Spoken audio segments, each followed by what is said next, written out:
אנחנו עוברים הישר למושב השני, נשים בחזית המחקר במדעי הרוח והחברה, ואני שמחה להזמין את חברתי לאקדמיה הצעירה, דוקטור שרון אהרונסון להבי, מאוניברסיטת בר אילן.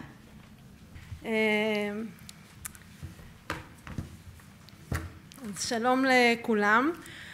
אני בדברים הקצרים שאני אומר עכשיו, ניסיתי כן לחשוב על הקשרים הספציפיים בין העבודה שאני עושה לבין שאלות שקשורות במגדר, לאו דווקא מהפרספקטיבה ושהרבה מכן דיברתם עליה ושהיא מאוד רלוונטית ומעניינת, אבל של החיים האישיים. אני אשמח לענות על הדברים האלה גם אחר כך.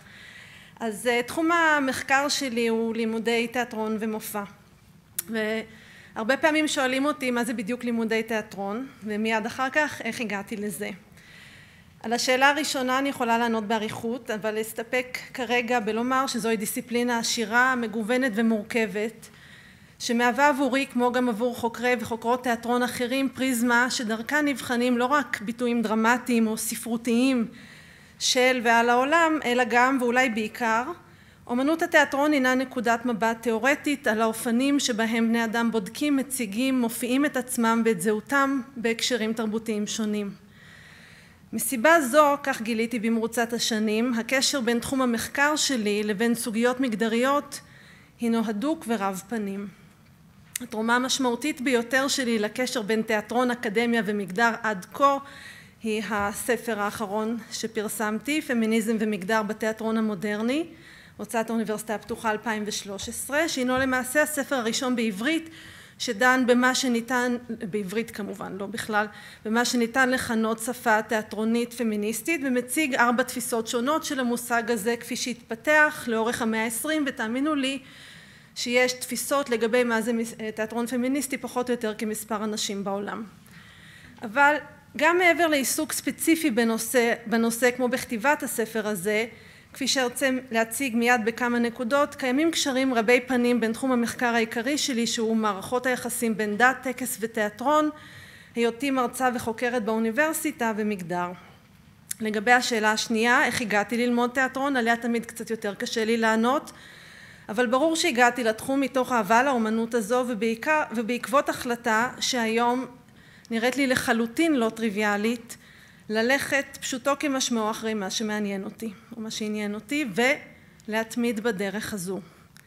חשוב לי לומר את זה במיוחד לאור העובדה שמצבן של מגמות לימוד הומניות ספרותיות נמצא בירידה, אף כי ברור לי שלכיווני הלימודים הללו חשיבות מכרעת בעיצוב פני החברה שבה אנו חיים, וכי מחקר בתחומי מדעי הרוח והאומנויות לוקח חלק משמעותי ואף יוצר שיח המקדם את ההבנה לגבי מצבן של נשים בעבר והפוטנציאל הקיים עבורן בהווה ובעתיד, כמו גם לגבי תפיסות חברתיות שוויוניות בכלל ולא רק מנקודת מבט מגדרית או פמיניסטית. היום אני מרצה בכירה במחלקה לספרות משווה באוניברסיטת בר אילן, אליה הצטרפתי כחברת סגל ב-2007. התחלתי את לימודיי באוניברסיטת תל אביב, וללא ספק אחד הצעדים המשמעותיים עבורי היו לימודי הדוקטורט Graduate Center של CUNY, City University of New York. בעלי ואני נסענו ללמוד ביחד לימודי דוקטורט בארצות הברית, שהתאפשרו בזכות מלגות והרבה נחישות. כתבתי את עבודת הדוקטורט שלי על תיאטרון דתי בימי הביניים המאוחרים באנגליה, מה שלימים הפך לספרי הראשון, Street Scenes, Late Medieval Acting and Performance, ועל פניו נושא שלא קשור למגדר כלל, אבל המתודולוגיה שאליה הגעתי, זו של לימודי מופע, Performance Studies, קשורה בהחלט להתפתחויות שנובעות מהגות פמיניסטית, וליתר דיוק הגות אשר תובעת למצוא מקום ודרך להשמיע קולות שבאופן מסורתי הודרו או נחשבו בלתי רלוונטיים. אסביר ממש בקצרה. מחקר התיאטרון המסורתי נשען על מסורת טקסטואלית, ספרותית. כלומר, אם יש בידינו מחזה כתוב, כי אז ניתן לכאורה ללמוד על ההצגה.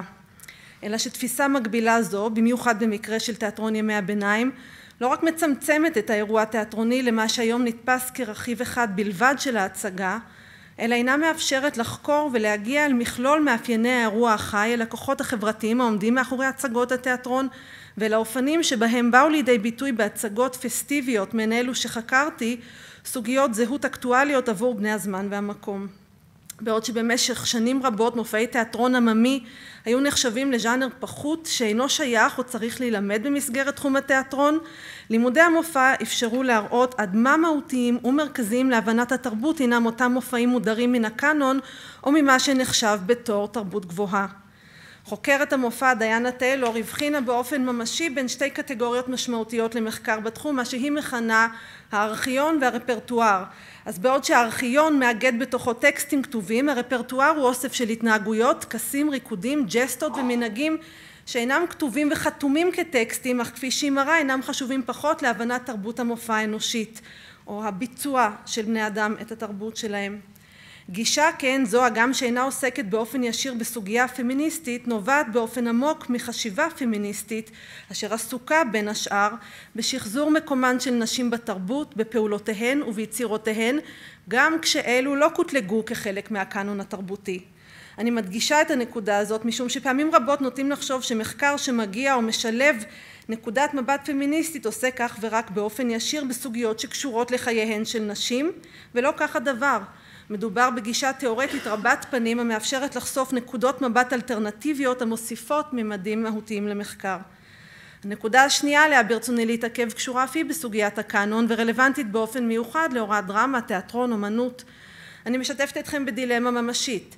כשאני מכינה או כשאנו מכינים את הסילבוס לקורסי מבוא בתולדות התיאטרון או תולדות האומנות, מהו האופן שבו עלינו לפעול על מנת להעלות למודעות את ההדרה רבת השנים שנעשתה לנשים? אדגים מתוך התיאטרון. האומנות שעל דגלה חרות העיקרון המימטי, זה של חיקוי המציאות, היא אומנות שהקאנון הדרמטי שלה מורכב באופן כמעט בלעדי ממחזאים, וזוהי אומנות שעד למאה ה-17 בהרבה מאוד מקומות דמויות נשים על הבמה שוחקו על ידי גברים.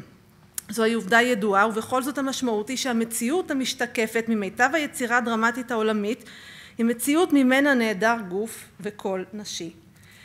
בעוד שהמחקר האדיר שמתבצע בעשורים האחרונים חושף עוד ועוד יצירות פריטן של נשים, הרצון ללמד את היצירות הללו שלא במסגרת שיעור אחד המוקדש ליצירה של אישה אי שם לקראת סוף הקורס, ושלא במסגרת קורסים ייעודיים לאומנות או מחזאות נשית, מתי בפעם האחרונה שמעתם על קורס שעוסק במחזאות גברית, מחייב שינויים קונספטואליים משמעותיים. אם אני חושבת על קורס בתיאטרון מודרני שאני מלמדת, ובמאה ה-20 ישנן מחזאיות ובמאיות רבות, באילו אופנים אני יכולה לסטות מן הטקסטים שאני למדתי ואשר מהווים את בסיס הידע שלי. כשאני עוסקת בנושא הזה עם סטודנטים, סטודנטיות, אני מבקשת מהם לרשום על דף שמות של 5 מחזאים מאיפה ומתי שהם רוצים, וזה לוקח להם 5 שניות, הם יכולים לעשות תרגיל עכשיו. כשאני מבקשת מהם לרשום שמות של 5 מחזאיות, ותאמינו לי יש, לרוב הם אינם מצליחים לחשוב על יותר מ2 במקרה הטוב. האם המבוא לתיאטרון מודרני יכול או צריך להיות אחר מאיבסן, סטרינברג, צ'כוב, לורקה, וויליאמס, מילר, ברכט, בקט? האם זה יכול להיות גלספל, הלמן, סיקסו, פורנס, צ'רצ'יל, נורמן, מרגולין, ווגל? מה תהיינה ההשלכות של שינויים כאלה על האופן שבו אנו מבינים את התחום? זו שאלה משמעותית, מכיוון שהמאה ה-20 והמהפכה הפמיניסטית הביאו לפרץ וכמות יצירה שעל פיו ניתן רק לדמיין מה נשים יכולות היו ליצור לולי חסמים תרבותיים בתקופות מוקדמות. אולם חלק ניכר מן היצירה הפמיניסטית אכן קורא תיגר על צורות מבט שהתקבעו כנורמטיביות וייצוגיות, בין אם על מנת לבטא צורת חשיבה אלטרנטיבית ובין אם מדובר בצורת חשיבה אלטרנטיבית. כל אלו ועוד הינן שאלות מרתקות שמזמנות בדיקה ומחקר נוספים. וישנו היבט נוסף שמזכיר במידה מסוימת את סוגיית הקריירה בה אנו עוסקים היום, והרלוונטי לאומנות תלוית קהל ומוסדות אומנותיים ציבוריים, תיאטראות ומוזיאונים, שכן לא מספיק לכתוב מחזה או לצייר ציור. אחת הסיבות לכך שאנו מכירים באופן היסטורי הרבה יותר מחזאים ממחזאיות קשורה לכך שלמחזאים היו אפשרויות רבות יותר להביא את המחזה שלהם לכלל הפקה ומימוש בימתי, בין השאר משום שמחזות שנכתבו על ידי גברים נתפסו כמייצגים את הכלל, ואילו מחזות שנכתבו על ידי נשים נתפסו כסקטוריאליים במקרה הטוב. אז האם עלינו כמרצים לאזן את התמונה? מהי העמדה שלנו כלפי הקאנון המכיל לכל הדעות יצירות מופת של התרבות העולמית? והאם מענה על השאלות הללו אינו בתחום אחריותן הבלעדי של מרצות? והתשובה היא כמובן שלא.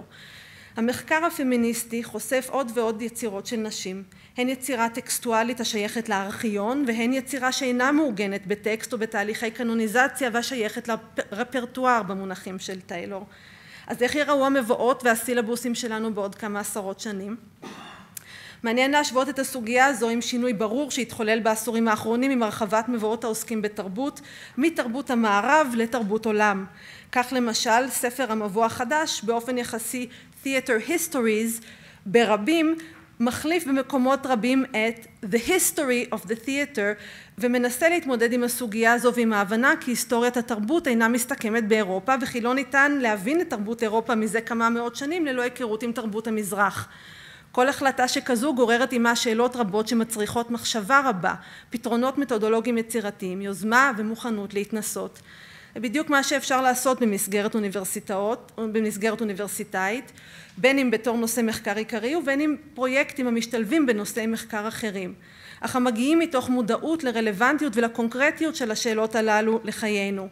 אני מציגה את הסוגיות הללו כשאלות לדיון, במקומות רבים בעולם, ארצות הברית בוודאי, המודעות לכך גדולה, ובהתאם לכך אופי הלימודים בהשכלה הגבוהה. ואומנם, גם אם אין לנו פתרונות חד משמעיים או מיידיים, הרי שעצם שאלת השאלות והעלאת המודעות היא משמעותית ובעלת פוטנציאל. תודה.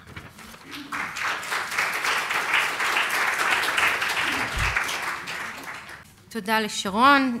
דיון כאמור אנחנו נקיים ממש במושב האחרון, שאז יהיה זמן לשאול את כל הדוברות שישארו איתנו גם מהמושבים הראשונים, שאלות יותר ספציפיות, ואני מניחה שיש שאלות רבות כאלה, ואני שמחה להזמין את דוקטור תמי קריכלי כץ, מהפקולטה למשפטים באוניברסיטת תל אביב. שלום לכולן ולכולם, אני מאוד שמחה להיות כאן היום, ואני הייתי שמחה לספר לכם היום על חלק מהמחקר שלי שמדבר על אימהות בשוק העבודה ועל האפליה נגד אימהות בשוק העבודה. אבל לפני שאני אתחיל לדבר על המחקר שלי, אני רוצה לספר לכם איך הגעתי לשאלת המחקר הזו. אז אני נסעתי לארצות הברית ללימודי דוקטורט לפני 7 שנים, והייתה לי ילדה קטנה בת 2. וכשהגעתי לארצות הברית, הבחנתי בתופעה מאוד מעניינת עבורי. בישראל, החוויה שלי כאישה הייתה שכל אישה נתפסת או כאימא או כאימא בפוטנציה. זאת אומרת שלא שוק העבודה, ואפילו לא אנחנו, הנשים עצמן, מבחינות כל כך בין הקטגוריה הזו של אימא לקטגוריה של אישה שהיא לא אימא. לעומת זאת בארצות הברית, מה שראיתי שם מאוד מעניין מבחינתי, היה שנשים תופסות את האימהות שלהן כבחירה, לפחות במידה מסוימת. זאת אומרת, שלא כל אישה מאמינה שהיא תהיה אימא, ומבחינתה השאלה אם להביא ילדים לעולם או לא, תלויה בין היתר גם באיך שהיא חושבת על הקריירה שלה. מה שעוד ראיתי שהיה לי מעניין היה שבארצות הברית, האפליה כנגד נשים נראית מאוד אחרת מהאפליה כנגד נשים בישראל. בגלל שבארצות הברית לא כל הנשים הן אימהות, ההתייחסות אל נשים ואל אימהות, היא כאל 2 קבוצות שונות. זאת אומרת שכל עוד את לא אימא, את משהו אחר מאישה שהיא אימא, ובשוק העבודה בעצם יש 3 קבוצות. יש את הנשים שאינן אימהות, יש את הנשים שהן אימהות, ויש את הגברים. ובאופן מאוד מעניין, כך גיליתי, רוב פערי השכר למשל, או האפליה המגדרית בארצות הברית, מתרחשת בין אימהות לבין כל מי שאינם אימהות, וזה כולל גם גברים וגם נשים שפשוט אינן אימהות. בישראל החוויה שלי הייתה אחרת לגמרי, החוויה שלי הייתה שישנן נשים שהן בהנחה אימהות או תהיינה אימהות, וגברים.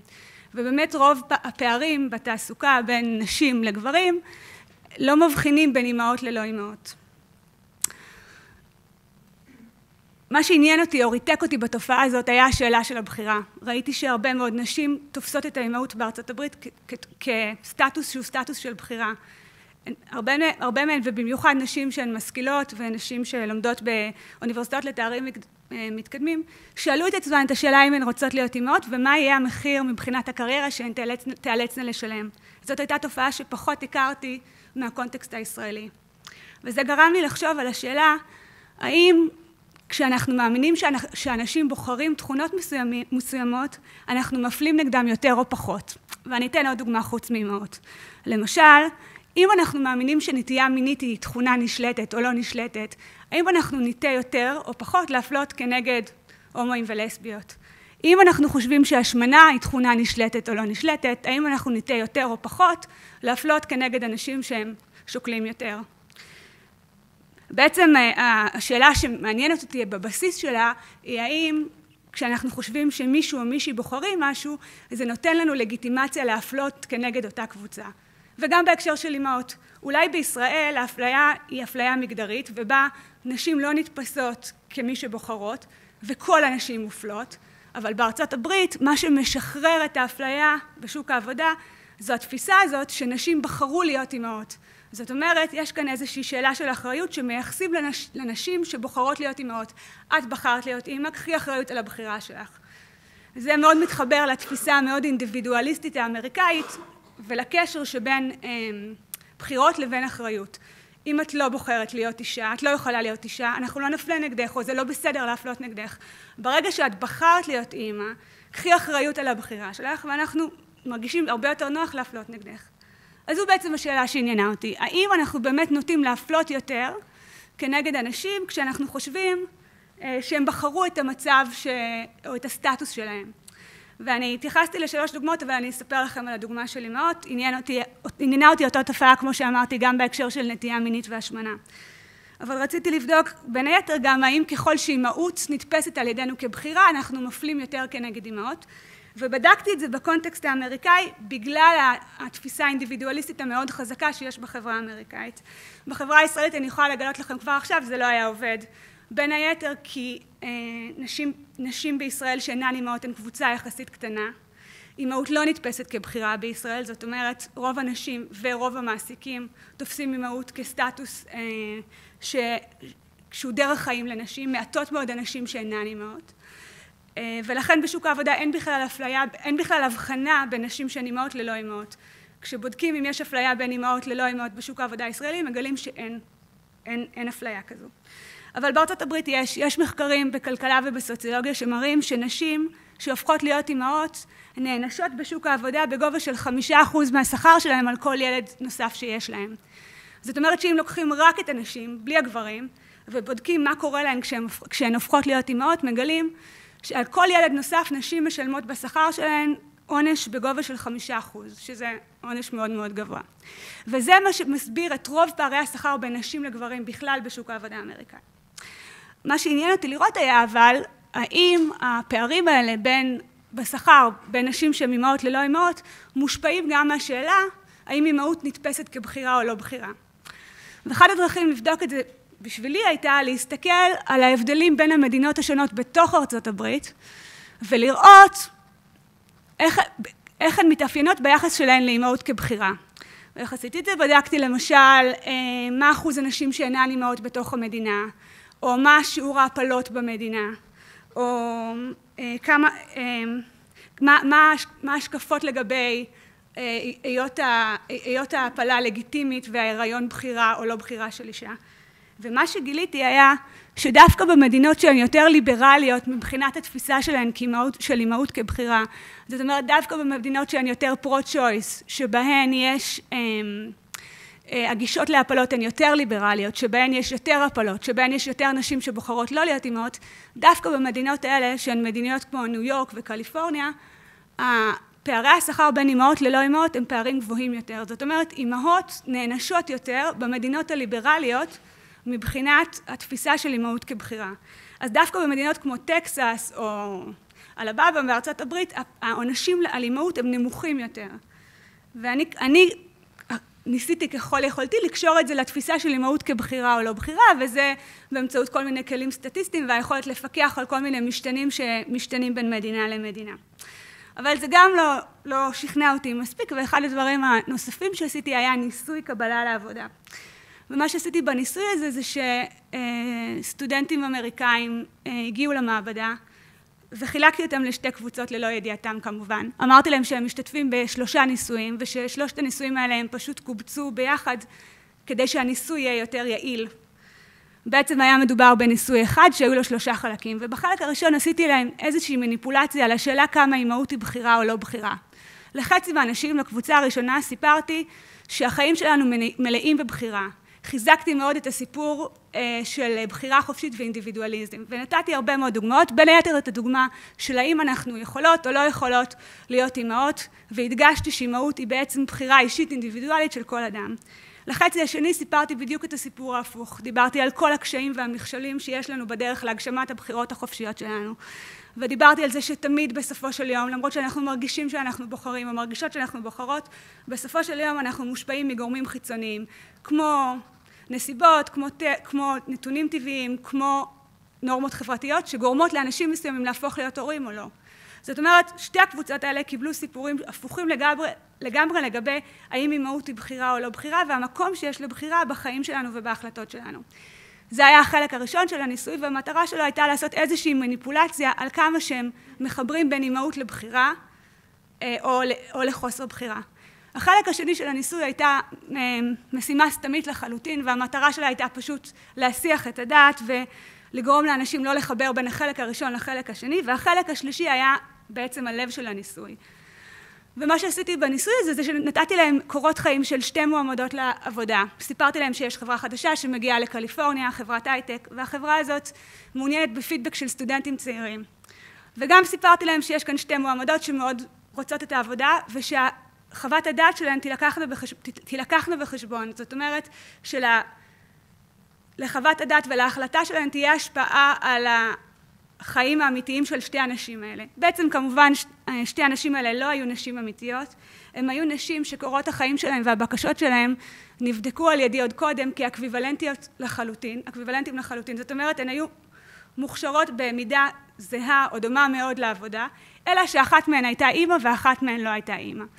ואיך ששיניתי את זה, המניפולציה שעשיתי זה שכתבתי שבקורות החיים של אחת מהן שהיא פעילה מאוד ב-PTA, ולאחת אחרת ציינתי איזושהי פעילות ארגונית אחרת, ונתתי להם לבחור בין קורות החיים. שאלתי אותם את מי הם היו לוקחים לעבודה, אבל גם מי יותר מוכשרת ומי יותר מסורה לעבודה, ומי תשקיע יותר זמן בעבודה, מי יותר חכמה, וגם שאלתי אותם כמה כסף הם היו נותנים לה כשכר התחלתי. ומה שגיליתי היה זה, כשאמרתי להם בתחילת הדרך, בשלב הראשון של הניסוי, שאימהות היא בחירה, 71% מהסטודנטים לקחו נשים שהן לא אימהות, הם העדיפו את מי שהיא לא אימא. לעומת כשאמרתי להם שאימהות היא לא בחירה, רובם העדיפו את זו שהיא אימא, 37% לקחו את אלה שאינם אימהות. זאת אומרת, זה ממש התהפך. כשאמרתי שאימהות היא בחירה, הם העדיפו את זו שהיא לא אימא, וכשאמרתי שאימהות היא לא בחירה, הם העדיפו את זו שהיא אימא. גם כששאלתי אותם על הכישורים של המועמדות, גיליתי תופעה די דומה. כשאמרתי להם שאימהות היא בחירה, אלה שאינן אימהות היו יותר מוכשרות, יותר מסורות, יותר מחויבות, והפוך במקרה השני. כששאלתי אותם על השכר, גם גיליתי שכשאמרתי להם שאימהות היא בחירה, אז אלה שאינן אימהות קיבלו $6,500 יותר לשנה כשכר התחלתי, והפוך כשאמרתי להם שאימהות אינה בחירה, האימהות קיבלו $5,000 יותר לשנה כשכר התחלתי. מה שלמדתי מזה, שהיה מעניין מבחינתי, היה שככל שאנחנו תופסים אימהות כתכונה שהיא נשלטת כבחירה של נשים, אנחנו מרגישים יותר נוח להפלות כנגד אימהות בשוק העבודה. אני אספר לכם גם שעשיתי את אותו דבר בהקשר של נטייה מינית והשמנה, ומצאתי תוצאות דומות מאוד. אני אסיים ואני אגיד שהמעניין מבחינתי בפרויקט הזה הוא בכך כשאנחנו ממשיגים שאלות מסוימות כשאלות של בחירה, ההשלכה השלילית שיכולה להיות לכך, היא שאנחנו משחררים את המדינה מאחריות לשוויון. כי אם השאלה של אפליה נגד אימהות נתפסת כאחריות של הנשים עצמן, הן היו יכולות באותה מידה לבחור לא להיות אימהות, אנחנו בעצם אומרים שכל עוד נשים בוחרות להיות אימהות זה בסדר, ולכן הן צריכות לשאת באחריות לבחירות שלהן שהן היו יכולות לבחור בהן אחרת. עכשיו, אימהות היא לא בחירה חופשית, אפילו לא בארצות הברית, כמובן. וזה גם לא אומר שאנחנו לא צריכים להמשיג אימהות כבחירה, זאת אומרת, גם בישראל כשאימהות לא נתפסת כבחירה, זה בוודאי בעייתי לכל אותן נשים שלא היו רוצות להיות אימהות, והן מוצאות את עצמן בסיטואציה שבה הן אימהות. מה שאני מנסה להגיד שלפעמים להמשיג משהו כבחירה מבלי לקחת אחריות רחבה יותר לשאלה האם זו באמת בחירה, וגם מה הקשר בין בחירה לבין אחריות, זה לא מספיק.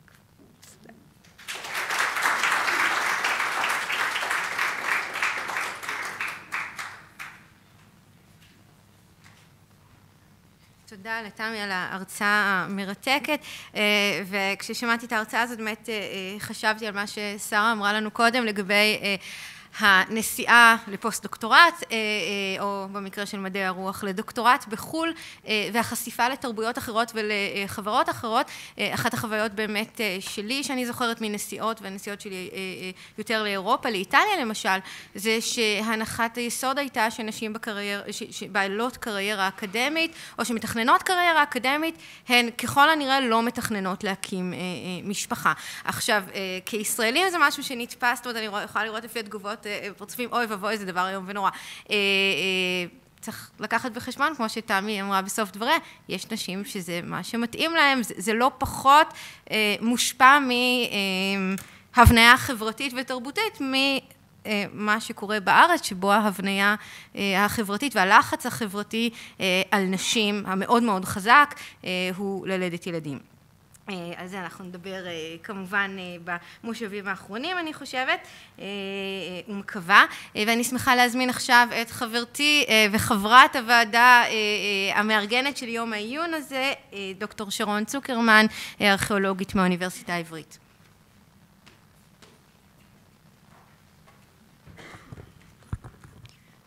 תודה רבה, ואני קודם כל עומדת בפני אתגר לא פשוט לארכיאולוג לדבר בלי מצגת. מי שקצת מכיר ארכיאולוגים יודע שזה בהחלט מציב בפני אתגר, ובכל זאת אני רוצה לדבר איתכם קצת היום על קודם כל הדרך שאני עשיתי על מנת להגיע למצב שהבן שלי, בן העשרה הזועם, יכול להגיד, אמא שלי חופרת עם תואר.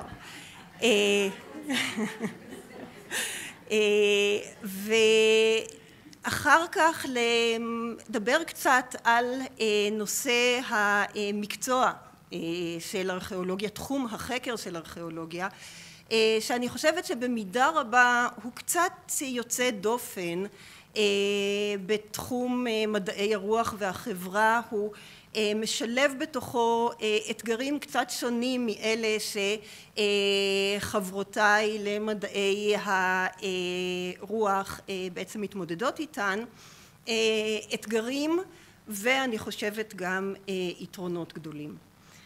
אז אני התחלתי את התואר באוניברסיטה העברית, למעשה התחלתי ללמוד פסיכולוגיה וארכיאולוגיה, שני מקצועות שהם כביכול מאוד רחוקים. אחרי שנה א' אני החלטתי שאני מעדיפה לחפור באדמה ולא בנפש האדם, והסיפורים שאותם אני רואה, הסיפור שאנחנו למעשה כארכיאולוגים יכולים לבנות על סמך הממצא החומרי ועל סמך המגוון הגדול של הממצאים שחברות קדומות משאירות עבורנו, הם סיפורים מרתקים, הם סיפורים מאוד מגוונים מבחינת הכיוונים שאליהם אנחנו יכולים ללכת, ואני אולי אדגים לכם את זה בתיאור קצר של שניים מהפרויקטים שאני עוסקת בהם היום. את התואר הראשון, השני והשלישי השלמתי באוניברסיטה העברית בהנחייתו של פרופסור אמנון בנטור מהמכון לארכיאולוגיה. כבר בשנה הראשונה ללימודים, כמו כל סטודנט לארכיאולוגיה, השתתפתי בחפירה לימודית, שזה למעשה חפירה בשטח, באתר ארכיאולוגי, מה שהפך להיות חלק בלתי נפרד מחיי בשנים שאחר כך, ולמעשה אנחנו כארכיאולוגים חופרים מבלים כל קיץ חודש וחצי בחפירה. מבחינות מסוימות שווה ערך לשירות מילואים של נשים בארכיאולוגיה, וזה אגב גם אחד מהחסמים הגדולים בפני נשים שמתחילות בדרך הזאת, כי בניגוד אולי למילואים משמשים כהצדקה מאוד ברורה להיעדרות והיעלמות מהחיים הרגילים למשך פרק זמן מסוים בכל שנה, החפירה מחייבת עבודה קצת יותר אינטנסיבית בהצדקת ההיעדרות הזאת, וזה באמת אחד האתגרים הגדולים בדרך לקריירה ארכיאולוגית. משלב מאוד מוקדם, שני הילדים שלי, יש לי שני ילדים, אחד בן 14 שנולד בזמן הדוקטורט, וקטנה בת 2.5 שנולדה כשקיבלתי את הקביעות. למרבה השמחה, זו הייתה הקלה מאוד גדולה לקבל את שתי המתנות האלה ביחד. ואנחנו למעשה כמשפחה מתגייסים לצורך העניין הזה של החפירה, והילדים מבלים איתי במשך הקיץ בשדה. לאחר השלמת הדוקטורט נסעתי לבוסטון, להרווארד, לפוסט דוקטורט של שנה, ואז באמת התרומה הגדולה של פוסט דוקטורט, וזה אני חושבת שמשהו שכבר נאמר פה ויאמר פה שוב ושוב, החשיפה לדברים אחרים, ההיכרות של תחומים מאוד מגוונים, דיברנו פה גם על היכרות עם אנשים ממקומות שונים בעולם, אבל גם על באמת תחומי ידע מאוד מגוונים, היא אחד מהתרומות החשובות באמת מאוד של תקופת הפוסט דוקטורט, וזה משהו שאני באמת חושבת שאנחנו מחויבים להעניק את האפשרות לעשות אותו לכל סטודנטית שגומרת פוסט דוקטורט, שגומרת דוקטורט ורוצה להמשיך בקריירה אקדמית, ולטעמי זה באמת אחד מהמקומות שבו האקדמיה, שבו הממסד האקדמי צריך לבוא בצורה האקטיבית ביותר לטובת או לתת את התמיכה הגדולה ביותר לסטודנטיות. חזרתי לארץ, השתלבתי במכון לארכיאולוגיה.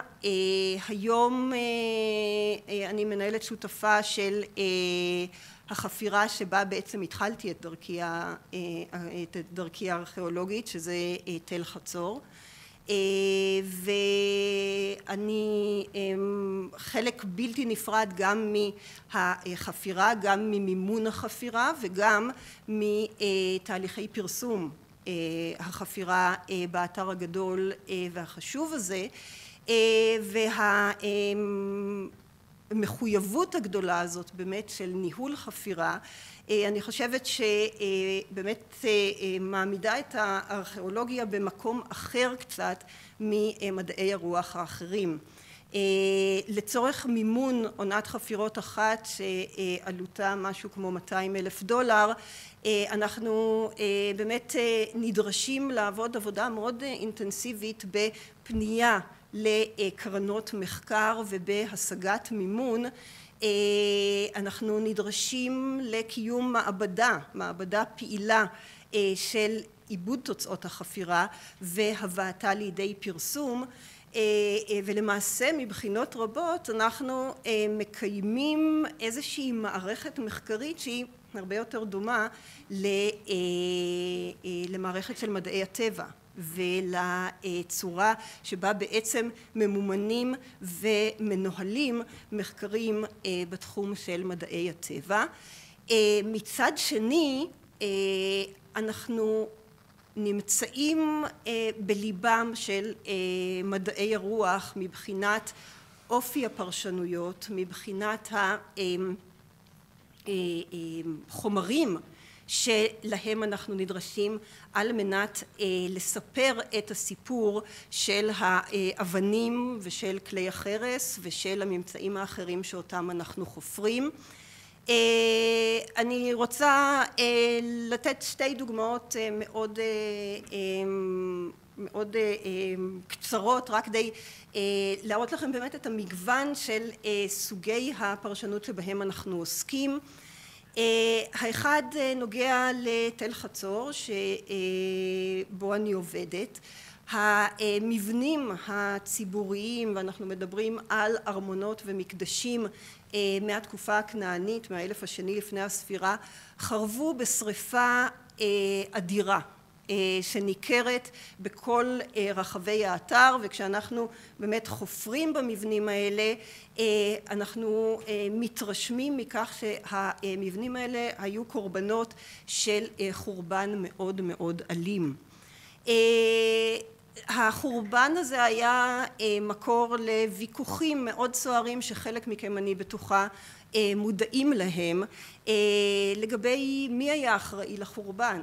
האם, וזו הייתה אחת הפרשנויות המקובלות בראשיתו של המחקר, האם מדובר פה בחורבן הידוע של יהושע בן נון ושבטי ישראל שהגיעו בסערה בתקופת הכיבוש ובעצם הרסו את הערים הכנעניות כחלק מאותו מסע כיבוש מפורסם. ואנחנו יכולים, האם באמת אנחנו יכולים לראות בחצור עדות ברורה לקשר בין הממצא הארכיאולוגי והסיפור המקראי, שלזה יש כמובן השלכות מאוד משמעותיות לגבי ההיסטוריות של הסיפור המקראי. היום, אחרי עונות חפירה נוספות, אנחנו יודעים שהסיפור הוא לא עד כדי כך פשוט. יש לנו יסוד להניח שהחורבן הזה אולי נבע מגורמים אחרים. ייתכן שהיה פה חורבן שהושת על הארמונות של חצור ומקדשי המלוכה שלה על ידי תושבי העיר עצמם. יש לנו כאן אולי רמזים לסיפור קצת אחר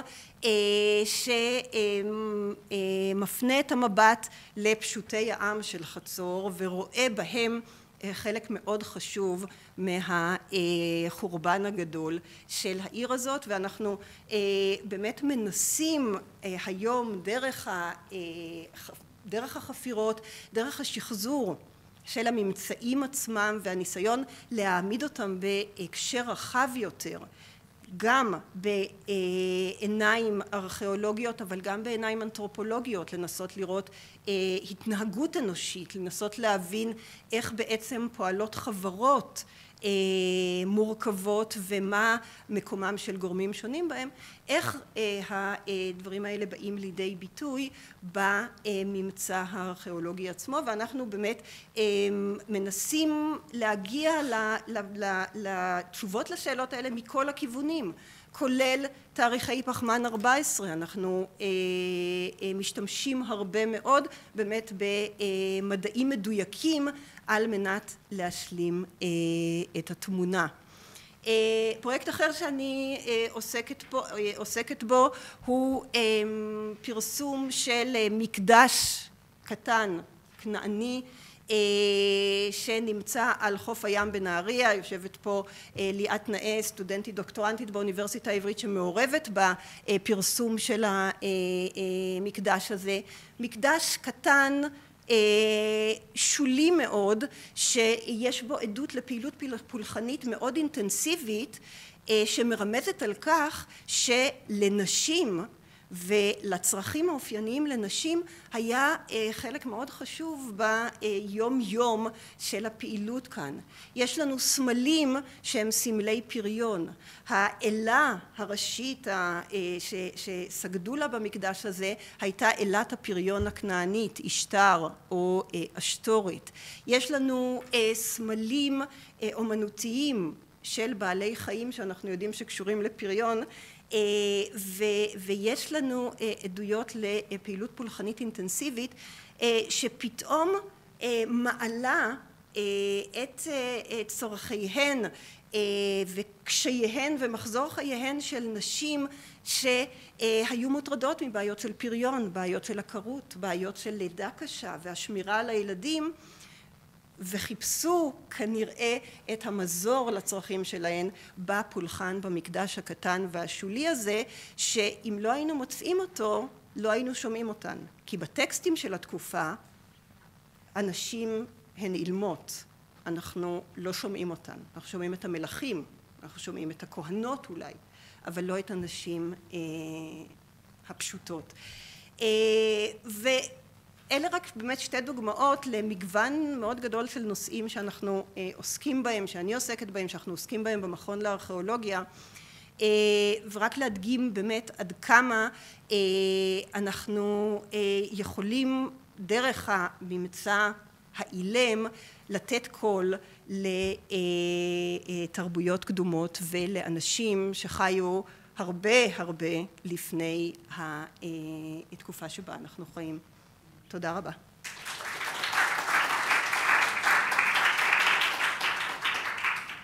תודה רבה לשרון, ואני רק רוצה להגיד לכם שלפני כמה שנים התמזל מזלי ויצא לי לשמוע את שרון מרצה באתר חפירה שהיא חפרה בו בעצמו,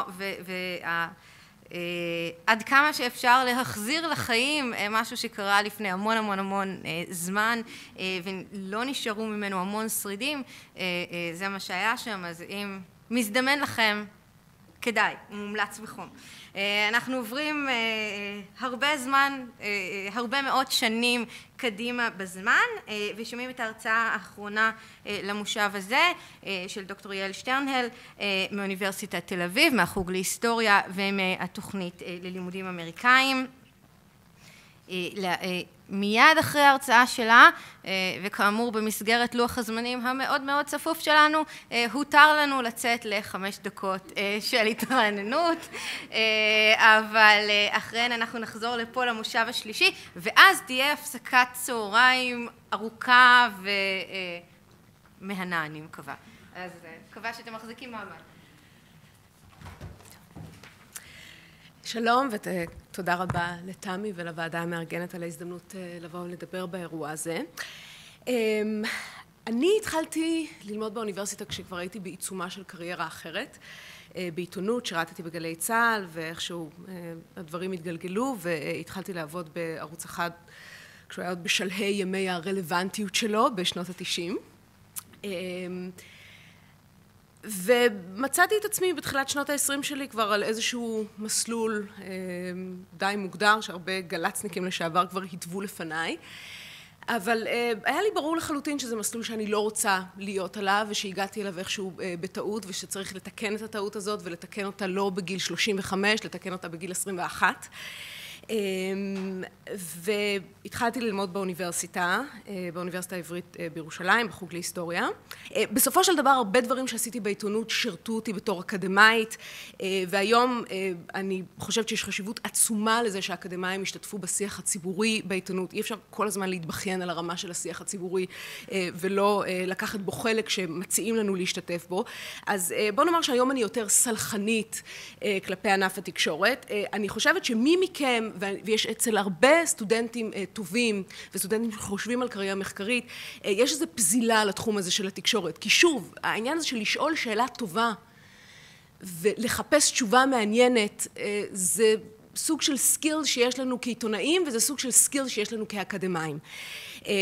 ולכן יש לי הרבה סימפתיה לסטודנטים שאני רואה ככה מנסים לבחור בין שני התחומים האלה.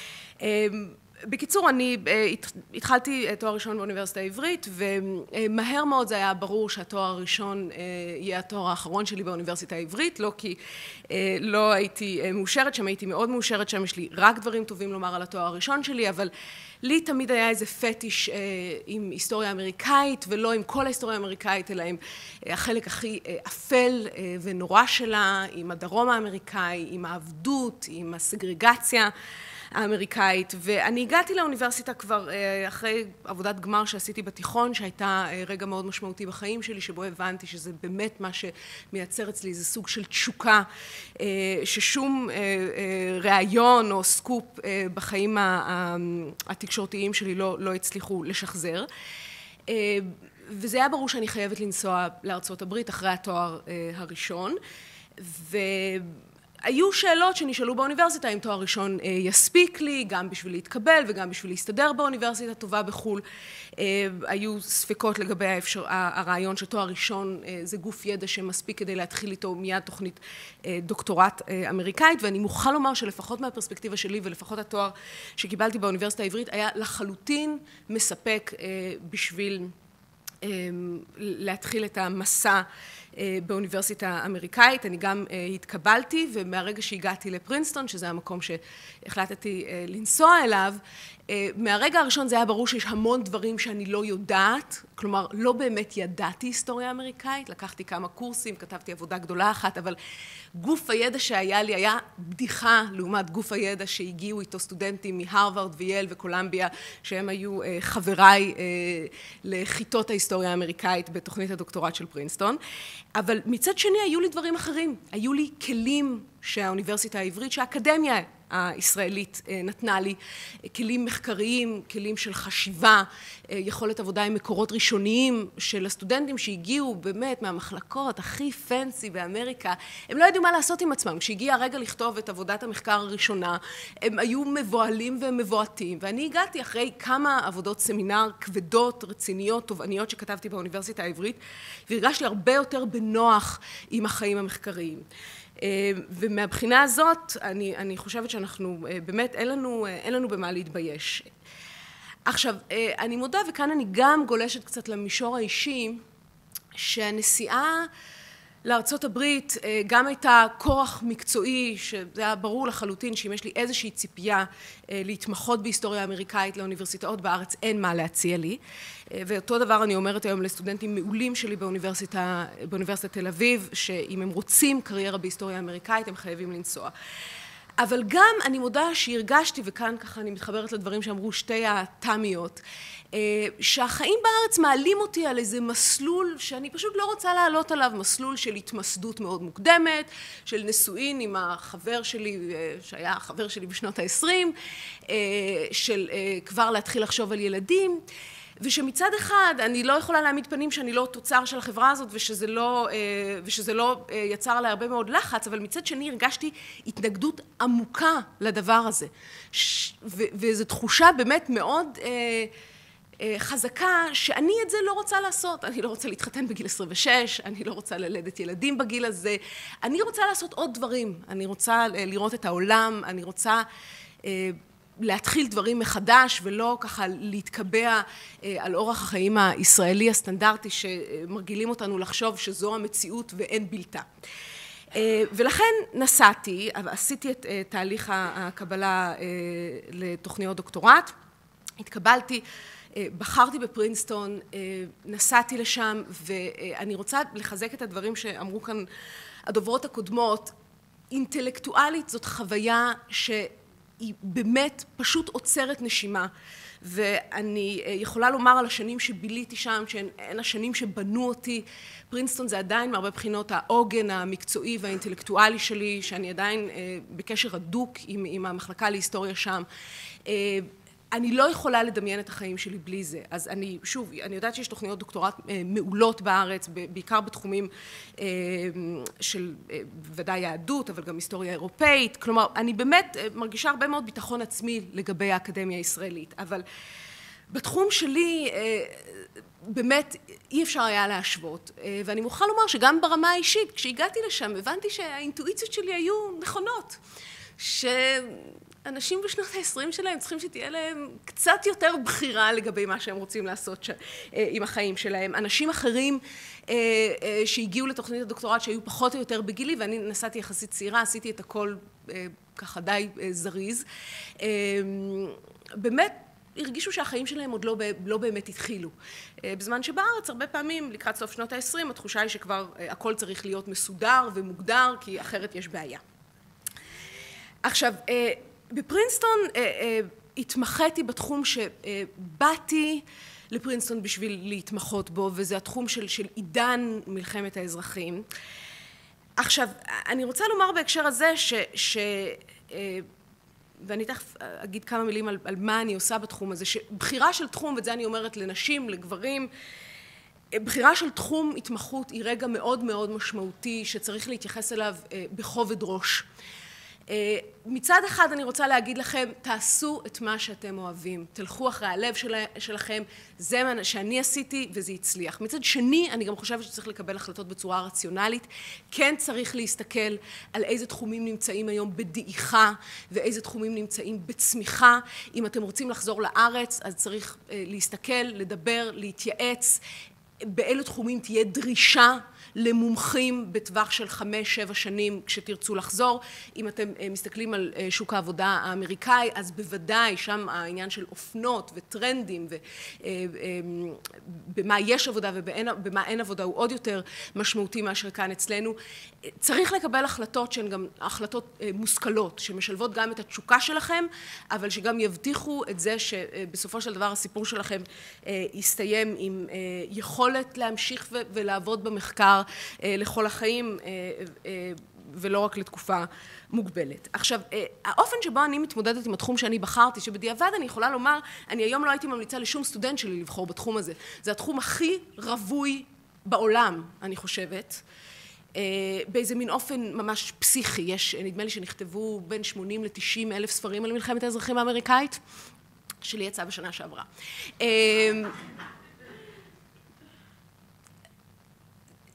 זה ככה על גבול הטירוף, וזה גם אומר הרבה דברים על אמריקה, אבל זה בהזדמנות אחרת.